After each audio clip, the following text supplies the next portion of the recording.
You forgot about me. Beer can cold didn't start without me.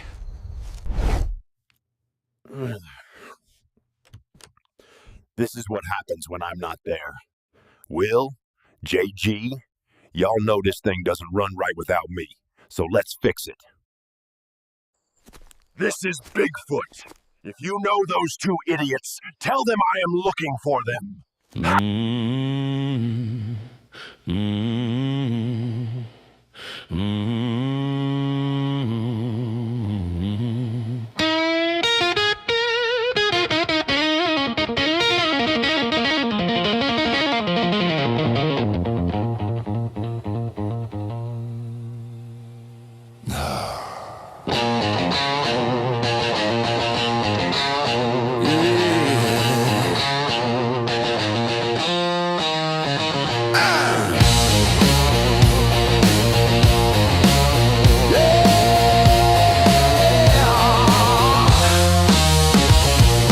Sun ain't up, we already sweat. Boots on the mat. From the front lines of heating, cooling, and business, this is the Beer Can Cold Podcast, where the suction line is always beer can cold. Hosted by JG Van Gran and Will Merritt. Crack one open, turn it up, Bigfoot approved. Take it away, boys. You made me bring the original soundtrack back because you were like, enough with the like reggae, enough with the rap. Like, come on, Will. Like, I finally living my musician dreams without lifting an instrument, and I can't even experiment. So, welcome back. We're back in studio, 3 different studios, one in Raleigh, North Carolina, one in Charlotte, and then Derrek, I think you're in Arizona, right? Our company's out of Arizona, but I live in Kansas City, Missouri. Well, there you go. So Nice. we're coming to you this afternoon. We're happy to be back in the studio because we had this little experiment, Derrek, where we went on the road for the first time, and then we found out how much of an editing nightmare that is. So next time we'll have better mic presence. How about that? So welcome back. We're very excited today to have Derrek here. He's a director of training with SBE. I have a lot of history with SBE, so does Will, so we're very excited that Derrek is here today. So Derrek, just introduce yourself. Yeah, thanks. I'm excited to be here. I've been at SBE for coming up on 6 years now. I started as one of the coaches and trainers.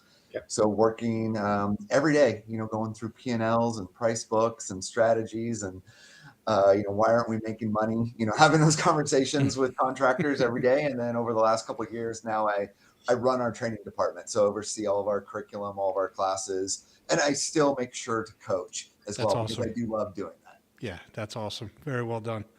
No, so we're excited to have you on because we believe we're building this whole series of companies putting value into their companies, right? So, and that wasn't very proper English, so you have to excuse me, but it's like, okay, I may want to sell it or I may want to build it to something big and bad. And one thing we've echoed from the beginning is that you cannot do this without coaching. Now, no matter how big or small your company is, coaching is important. So can you share with us just a little bit of the origin story of, why SB exists? Yeah, for sure. Which I think kind of makes us maybe a little unique as a coaching and training company, that we sprung out of a residential HVAC operation. So our leadership team were operators, so the training and the programs and the strategies and the philosophies that we share were used to scale a residential HVAC company from essentially 0 to 50 million a year in residential revenue. Then, that was over the course of 15 to 18 years that they, scaled that.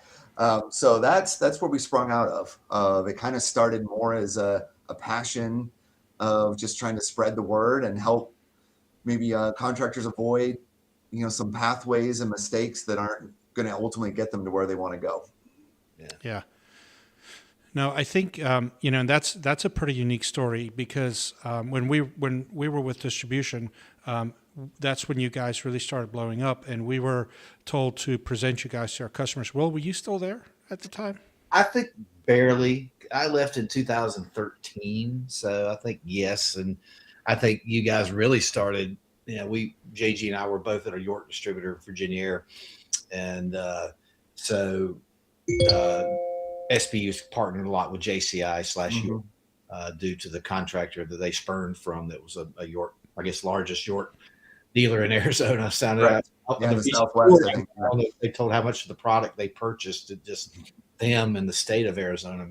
Yeah. So I think it was just starting to happen, and then I left, and I remember hearing you guys talk about it. Yeah, I had 2 or 3 customers that I brought onto SB, and they're still successful today. I think 1 or 2 of them still with you guys, and they talk about it, right? So we're currently in between coaches where we are, so I'm sure we'll have some conversations. Back to Derrek. Hey, is this going to be a coaching call? Is that what this is? No, we're actually we're taking a year, and not to sidetrack too long. We're taking a year to kind of finalize our processes because we are an EOS company, and so we use EOS. And then also I'm going through Six Sigma, and so we're trying to do some Six Sigma stuff. There you go. He's been reading it. I've got it somewhere on my bookshelf too. Yeah.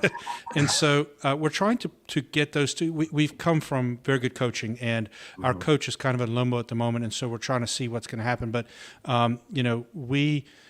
we really need the coaching, but we decided for a year. We're a fairly large company, we can make it for a year. We know where our KPI should be. We know how to get there. Yeah. And then I think next year we're going to start looking at it again as either with our old coach or, whoever. But, the thing is that makes it so valuable is kind of what you guys do day to day, week to week, right? So talk a little bit about that. Yeah. And, obviously every contractor is a little different, but overall SOPs and processes are relatively the same.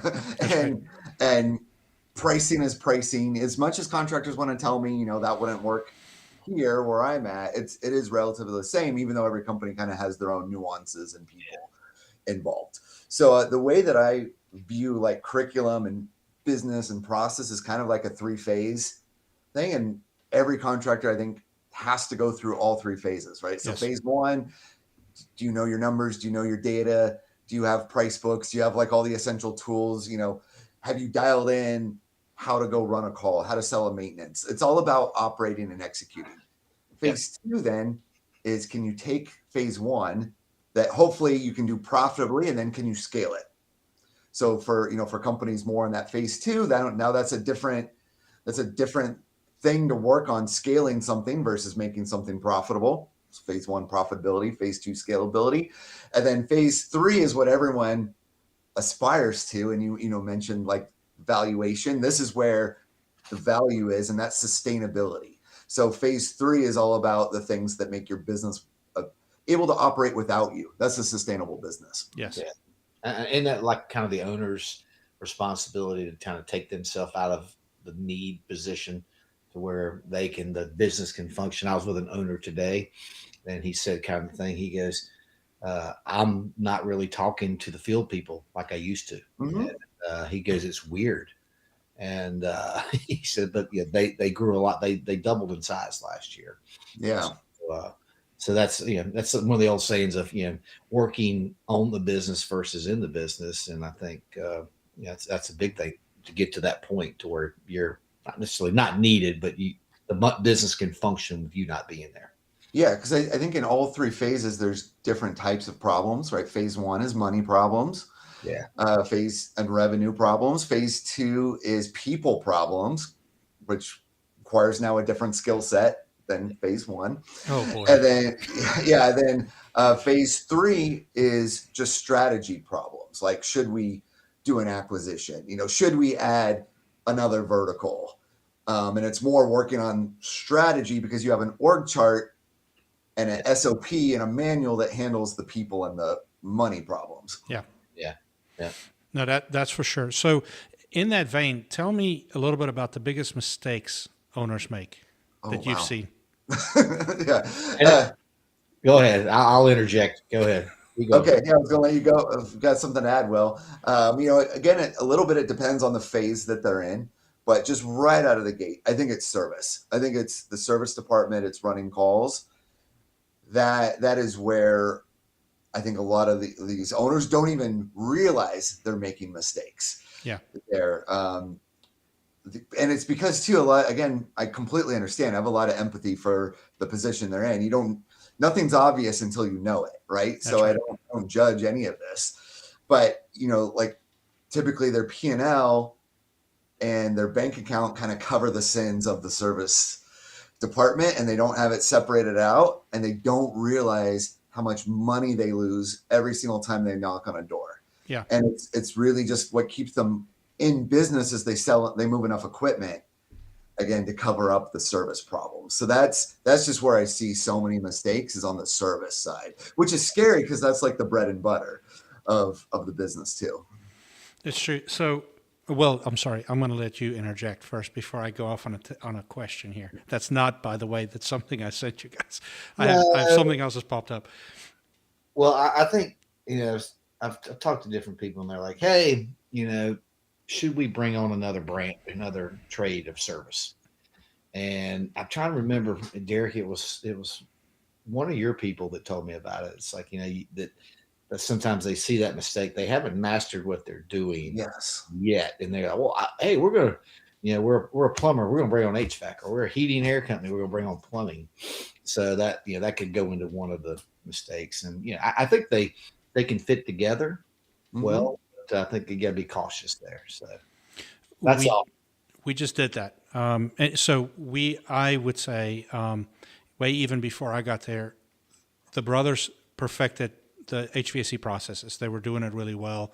And then we decided to bring on plumbing. And the goal with bringing on plumbing was we look at our revenue chart, right? And it's like there's those dips. And so we're not allowed to say filling or leveling the curve because that has COVID connotations. We're not allowed to use that in the office. But, so we resorted to filling in the ditch, right? So we want to get to a revenue platform that is more year round. And that's why we started plumbing. But I will tell you, it's one of the most challenging things I've done in my career. I know nothing about plumbing. I don't know how plumbing departments operate.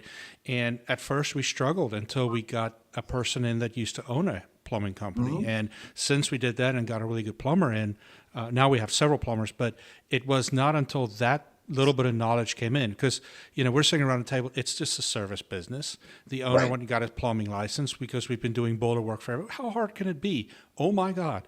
It was not easy. So no, I completely agree with, it could be a really big mistake if you're not ready for it, for sure. Yeah. And I think, like kind of with my example there of the phases, how I said, like, adding a vertical should be because we reached phase 3 with what we were doing before. Yeah. We've got it figured out. It's profitable, it's scalable. And we have the bandwidth to really understand, is this the right strategy for the business, right? But yeah, if you pair a phase 1 vertical with another phase 1, that's just a lot of headaches. Yeah. Well, I mean, how does the contractor know? Like all right, we got it now. We're at phase 3. We're humming along. I think part of like my picture of sustainability is consistency. We've dialed in, we've got consistent year after year growth. We're consistent with our workforce. We're not struggling. Phase 2 is people problems. We have good retention. Yeah. We've got the muscle memory, right? Like we sort of know the phone's going to ring a certain number of times. We've got enough maintenance customers. We've got enough, like the muscle memory is there that we can fairly accurately predict what's going to happen next year. All right, I'll do my plug now. So this is real world stuff. So it's a customer of ours that works with you guys, and we're on this seesaw to some degree. Yeah, business, and we're cold again right now, and we're going to be almost 80 Saturday and 83 Sunday. So we're back. It was warm a week or so ago, turned cold. We're down to freezing. It's going to go back and forth, but like our old boss, Jeff Burris, would say, contractors have amnesia. And so it's very, as we were moving in this year, it seemed to be a slow start in Q for 2026. And everybody's, oh no, the world's sky's falling and it's over. The industry's going to fold up. And I'm like, no, it's going to be fine. So I talked to this one particular owner. It happens to be, again, you guys coach them. And she goes, it's going to be fine. It's like, I'm not worried. We're running our maintenance. We're doing as much maintenance as we can. We're finding opportunities. We're uncovering things that our customers need. So that's good to hear. That, like you said, and you're prepared for it. You don't have to like it, but there is some seasonality to our business, and so that's again. I've noticed a change in this customer and this contractor over the last few. I think they've been with you guys about 4 years now, 3 years. Yeah, I think I know who you're talking about. Yeah. A marked difference of just mentality. One of the two owners got out of the field. That was, I think, part of year one with you guys. Got and so I've just noticed the change. And then, yeah, they had a record growth year last year. Yeah. It was so funny. So Will is in Raleigh, and we're sitting around my fire pit, and I'm just, slow start to the year. And Will's like, hey, remember what Burris used to say? And I was like, yeah, you're right.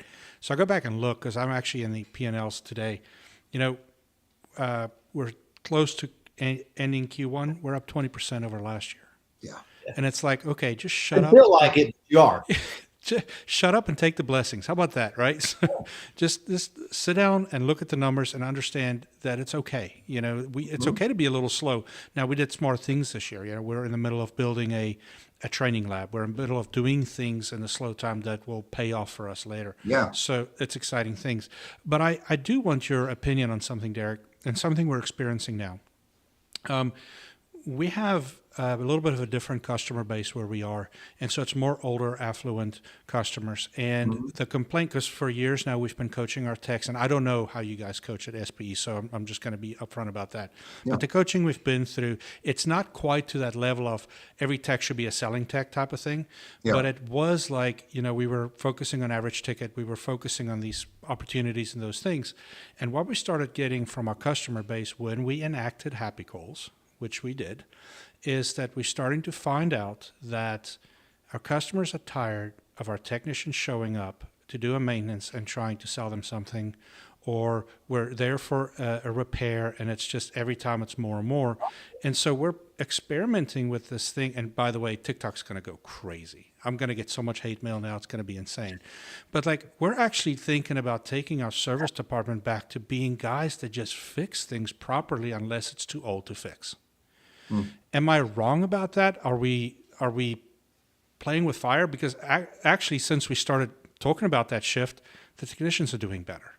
The average ticket actually climbed because they don't feel like they're there to just present options all the time, right? Yeah. They're there and they're fixing it, and if it's older than 8 years, they turn the slip in. Yeah, I think this is like a philosophy type of question, right? And our philosophy in our training is this whole idea of every time you go to someone's system, whether it's for a demand call or maintenance call, tune up, you do a complete thorough diagnostic of every single thing that's going on. That's what we want. Yep. Yeah. There's a checklist involved. You're upfront with the customer of, this is the checklist that I'm going to do. I'm going to go through there. And then it's to kind of address what you're talking about there, because I get it, right? If the customer starts thinking every time you're out here, right?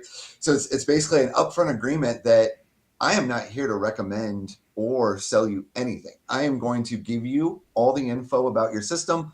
I'm going to take photos of the condition of everything. I'm going to test everything. And if you're interested in options or solutions, you can ask me about it while I'm That's here. right. I love that. Right? I really do. So it's completely customer driven. Yes. And if they are not interested, they're not going to ask, they can take that info and do with it whatever they want. But the reality is, when you get all of the info, you're probably going to have some questions. That's right.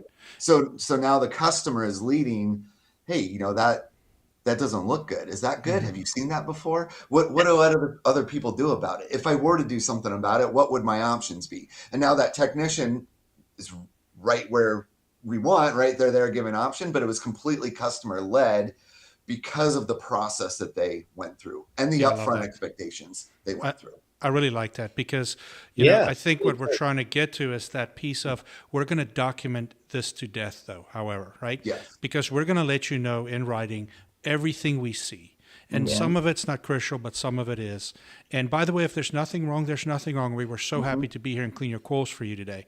But doing that mind shift change and just talking about it is actually creating a better work environment, better That's- culture, it's right? Better for everyone. Yes. Yeah, it's better for the customers because again, they don't feel like they're being beat up, or Well, you're disarming. scared.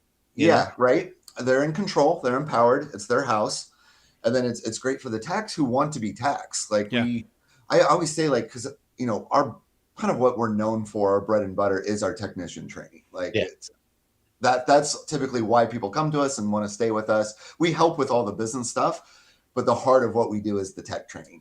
Like I say, it's not sales training at all. It's following a process. It's following a consistent process.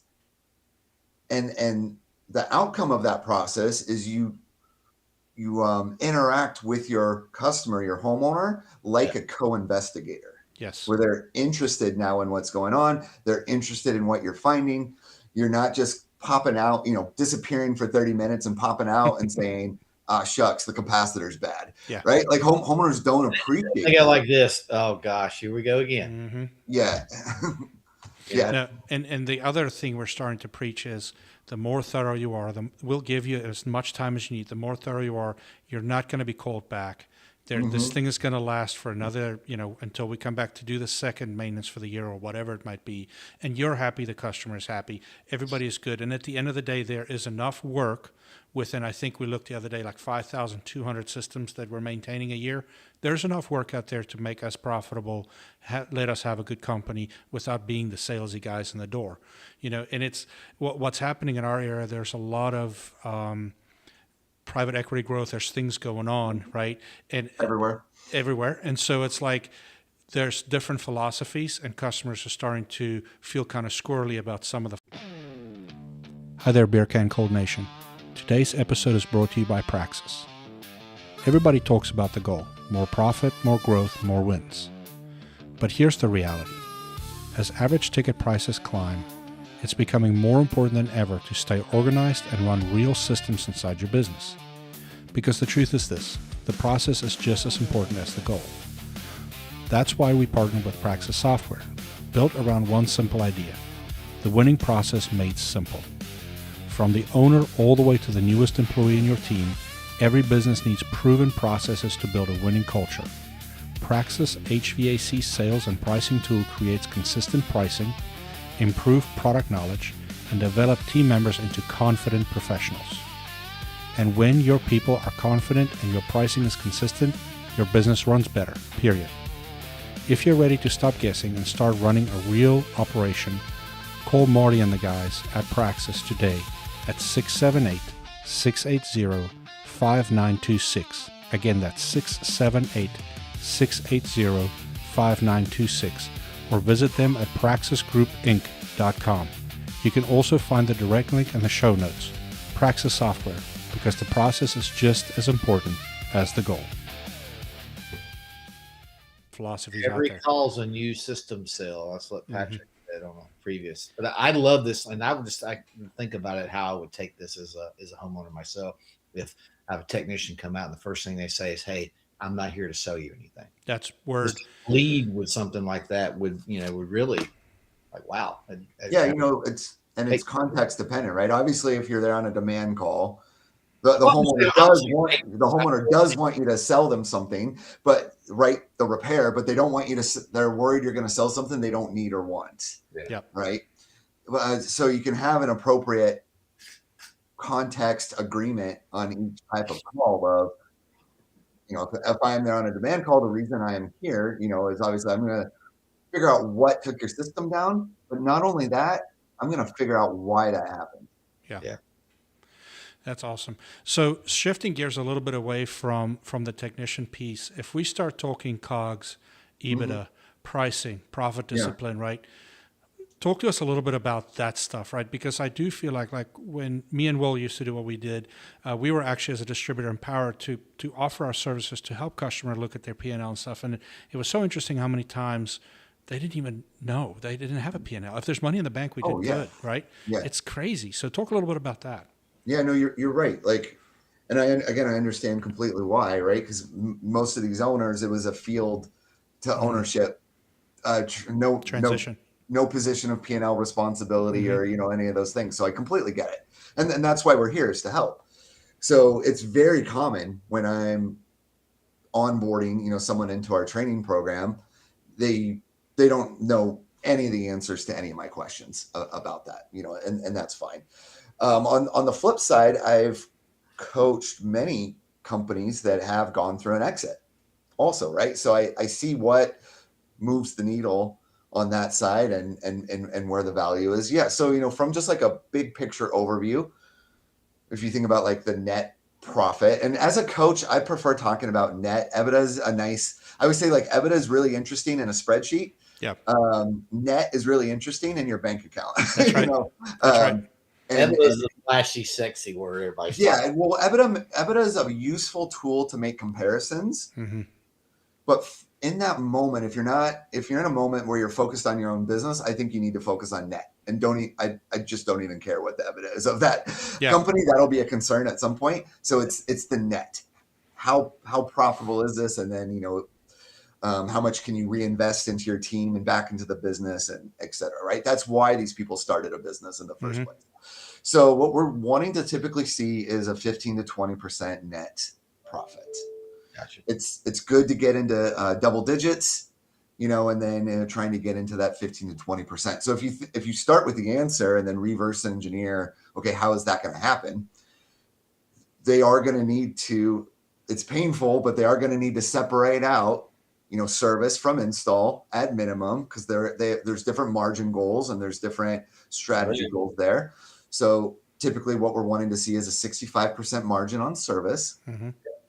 And I mentioned most residential service companies don't realize they actually lose money there.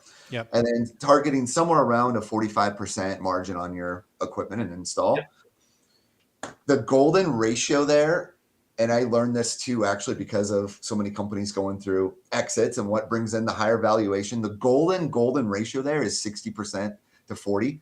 60% of your residential revenue comes from installs, 40% from service. Most companies are not anywhere close to that.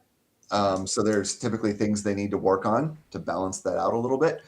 But if you do kind of have a ratio there, maybe it's 70-30 or so, that's going to get you to about a 50% overall margin. Then if you think overhead tends to be around 30%, boom, you've got your 20%. Yeah. So reverse engineer back into that formula. Yeah, we're one of those 70-30. 70% installed, 30% service. And it's challenging because we have two big warehouses. And right now we're trying to get organized in that space. Yeah. And yeah. Well, I see 90-10 and, 85-15. So 70-30 is great. Yeah, but that COGS is eating my lunch a little bit at the moment. It's like just understanding what purchasing is going on. And we're just starting down this path, and we already are seeing some gains there. But it's not easy. It's to me, and you can tell me I'm wrong. I completely open it.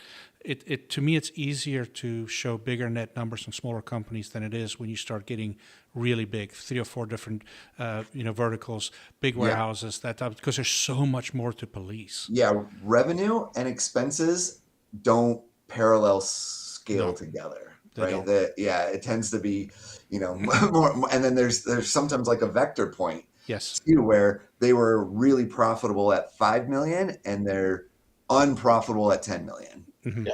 Right? Because of those caught up to each other as they grow. And some of that is from how they grew, in my opinion, is because they jumped to phase 2 and they scaled something that was never going to be profitable. That's right? Versus the phase 1.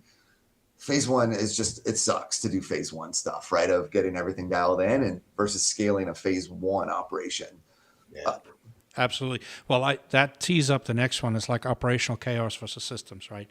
Do you guys, how do you live in those SOPs? What do you guys recommend? Like, are you guys EOS recommenders type of stuff? Yeah, we've taken a lot of cues out of EOS. We've even kind of adopted a lot of the language for EOS.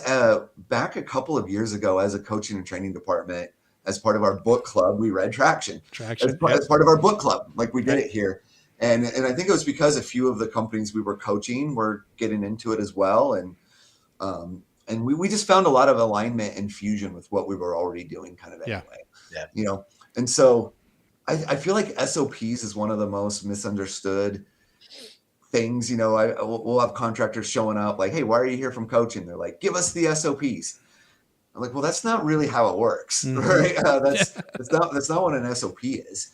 And technically, every company has SOPs. Just the problem is they typically only exist in the owner's head. That's right. Right. And that's why like techs can't get a price without calling the owner. Installers, can't do whatever with calling the owner. We can't get a part with, and that massive bottleneck is because the SOPs exist in the owner's head. That's right. So I think a part of what we do is not necessarily giving someone an SOP. It's okay. Let's take what's out of your head. Let's put it into something, so you can hire now managers who can take that SOP and go with it. Yeah. Because it's chaos is more of the default setting for a lot of these companies. Yeah. And the thing about SOPs that people also don't understand, it's not a black and white, if this, then this. Yeah. It's a guideline, man. Like there's 5 points in order how to do this task, right? Right. And so we had to kind of rethink the way we do some of our SOPs because we have a million of them. And it's like, I'm going to write this employee up because I didn't follow this SOP exactly. Well, hold on a minute. Yeah. They are human, right? And we're not a micromanaging company, so they need a little bit of gray area, right? And so that's a big deal too. It's like, don't get so bogged down in SOP world that you forget how to run your company. Yeah, it can be a tempting trap for sure. The SOP.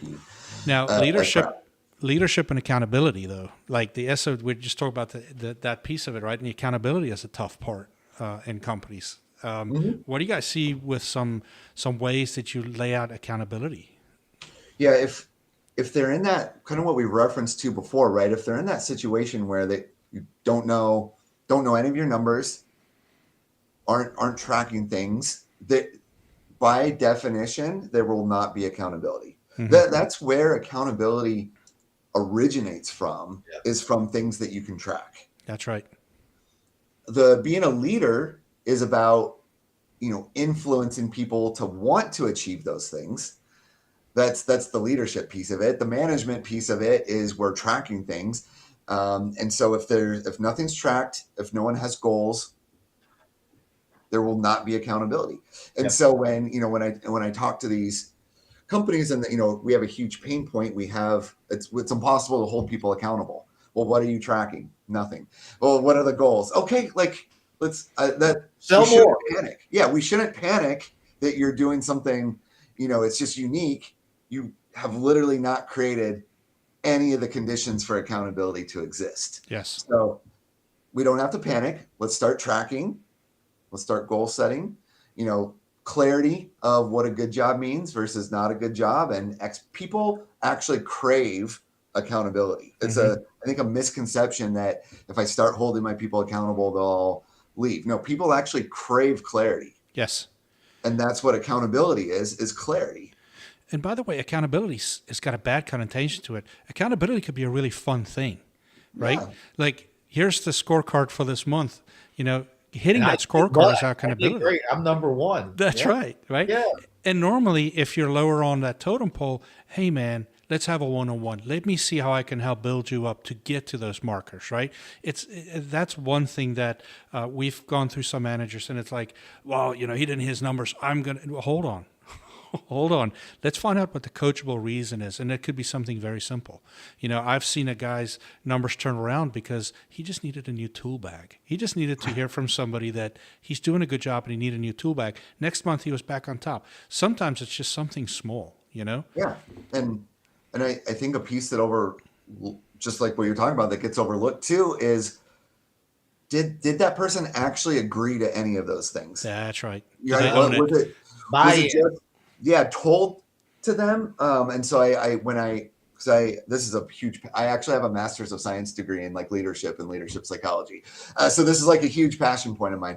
But I think any move towards accountability has to start with mutual goals, mutually agreed upon goals, where we have a conversation and everyone agrees that this is a good thing. This is a good number. That I want to be held accountable to this. Yes. And because again, whatever it is, a close rate, selling a certain number of things, I typically will ask that question. Well, at any point, did that person agree to do that? Or has this all been one direction of someone telling them, hey, you need to do So this? is that like a written thing? Like, here's the accountability. You have them sign, just agree verbally. How's that done? I think where it really gets employed well is if it's attached to what this person personally wants to accomplish. Mm-hmm. Right. So it starts with them as a person. Is it to level up their skills? Is it to make more money? Is it to have the, whatever it is? And then it's like, okay, well, what do we need to do for you to be able to accomplish that? And let's come up with some of these numbers and metrics together. Right. So, if it's make more money, I can reverse engineer from a comp plan, a very detailed thing and be like, okay, so you're agreeing that if you want this is a reasonable way to go. And now we have a mutually agreed upon, we're a team, right? We have a mutually agreed upon thing. And then we can move to the next steps, which is, okay, well, are you capable of this? We can set all the goals that we want, but are you capable of this? And this is where a training plan comes into place, Yes. right? And like GG, like the tools and other things. Like if we're having this conversation a year from now and you didn't hit these numbers, what do you think caused that to happen? And I want them to say it because we're a team. Yeah. Together. Like this is how accountability happens.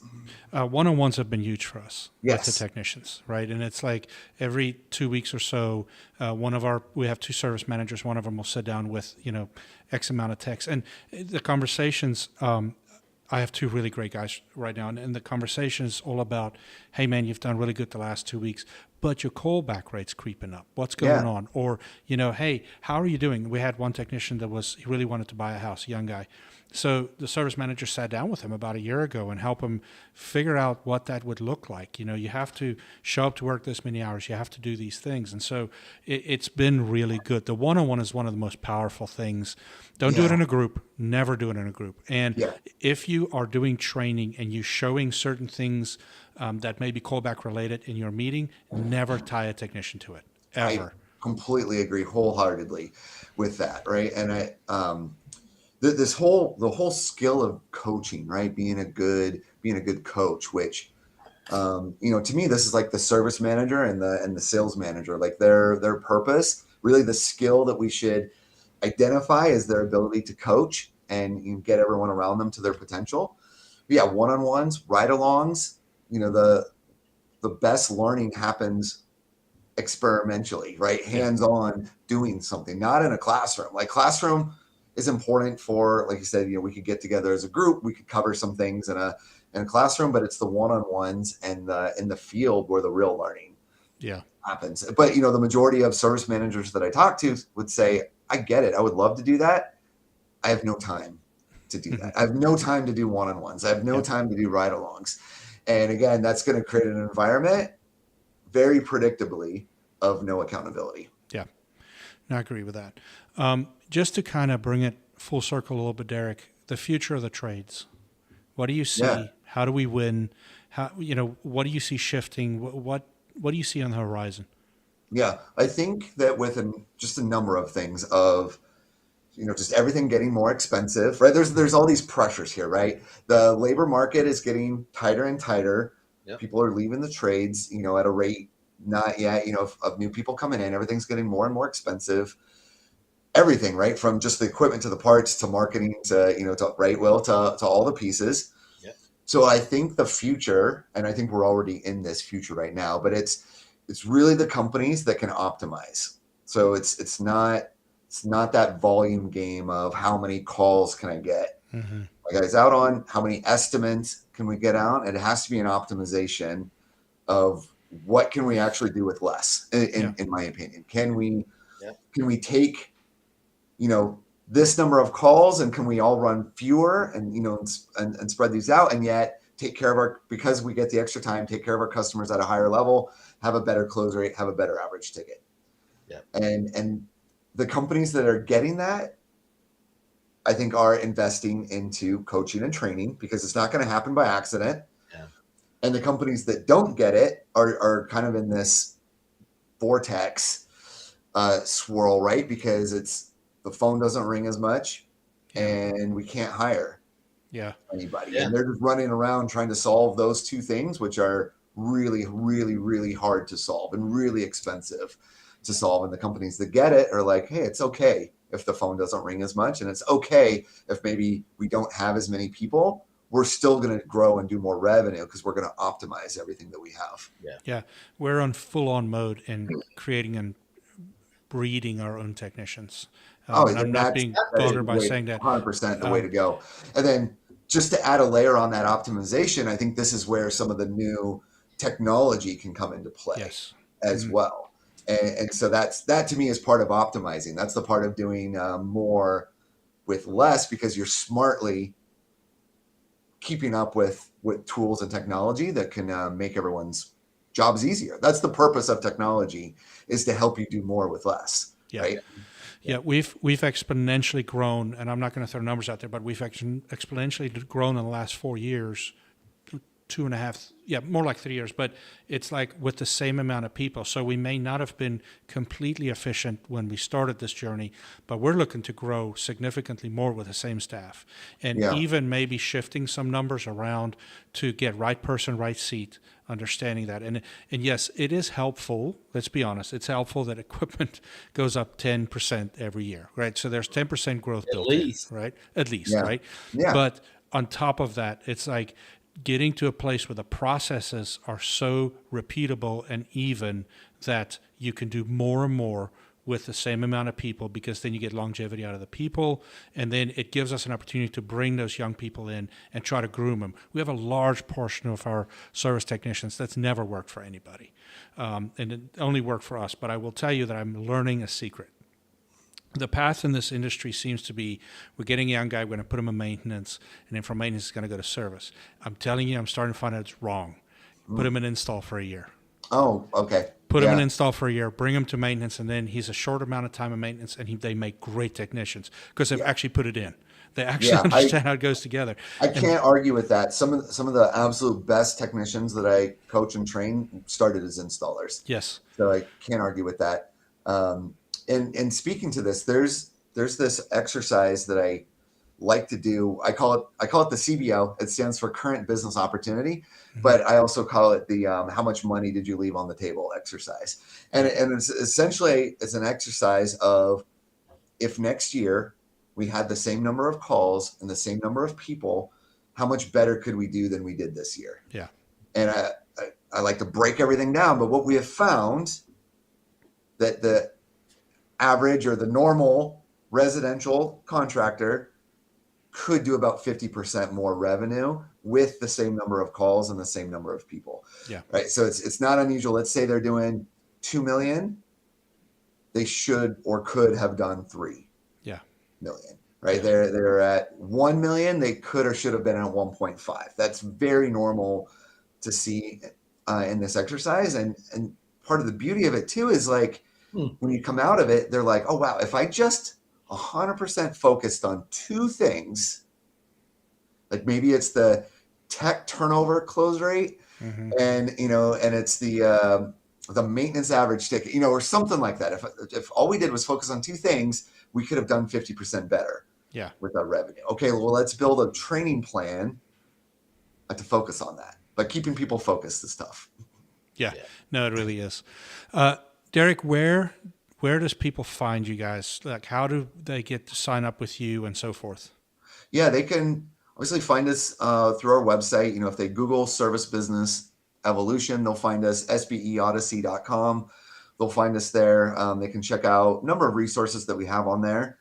We're on a podcast. If people like podcasts, I do a technician podcast where I interview technicians. That's awesome. I call it, they can look for it, the SBE Trusted Technician podcast. So if they're looking for a free resource that goes through a lot of the things, even of that idea of like being thorough on calls and doing a good job of maintenance, I have technicians come on there and share with me how they run calls and do processes. So Spotify, YouTube, Apple, the SBE Trusted Technician podcast. That's awesome. Very good. And we'll add that into the description of the video. I'll add it in for you. So that's awesome. Derrek, thank you so much for spending some time with us today. Yeah. This was really, really cool. I've been asking Will for a while. We need to get you guys on.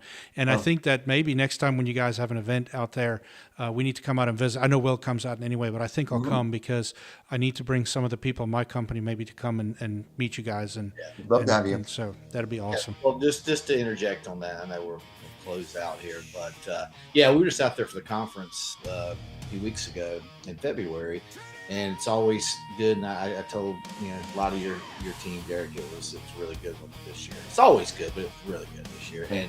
And just you guys out there listening, I mean, if you're wanting to take your business to another level, these guys can do it because it's what they do makes sense. They're doing it day in and day out, and the other big thing is coming to this and watching these people, bond together. And they're all, I mean, the award ceremony is just awesome. These guys, they're high-fiving, they're going up. I mean, it's great. And it's like a big team atmosphere. Yes. And so many of them know each other from around the country, and they kind of compete. They have I guess whatever it is that you're tracking the best techs and best salespeople in the country. Yeah, they get awards based on that. And just real quick off of that, Will, because he's actually my guest for my upcoming technician podcast. But in 2023, he was a maintenance tech in Virginia, and he did something like $60,000 in revenue in 2023. 2025, he got to walk up on stage as $1 million tech. He crossed $1 million, and just tears and hugging everyone, and it was. That's why we do what we do, because it changes everyone's life, around there. But yeah, like it's fun. Like it's fun to watch. It's fun just to be. I'm there with, just as an SBE kind of preferred partner, but watching these guys and seeing how passionate they are about it. It's it just takes it to another level. So Derrek, I'll tell you, we have 3 sales guys. One has touched 5 million this year, and he's constantly on your website. Nice. He checks out the competition in the area all the time. So shout out to Cody. He'll know what I'm talking about. So yeah, it's really cool. I showed him the website a while back, and so they're on there constantly looking. So Derrek, thanks again for coming on with us today. It's good to be back in studio for a change, and thank you so much for a great podcast. Thanks.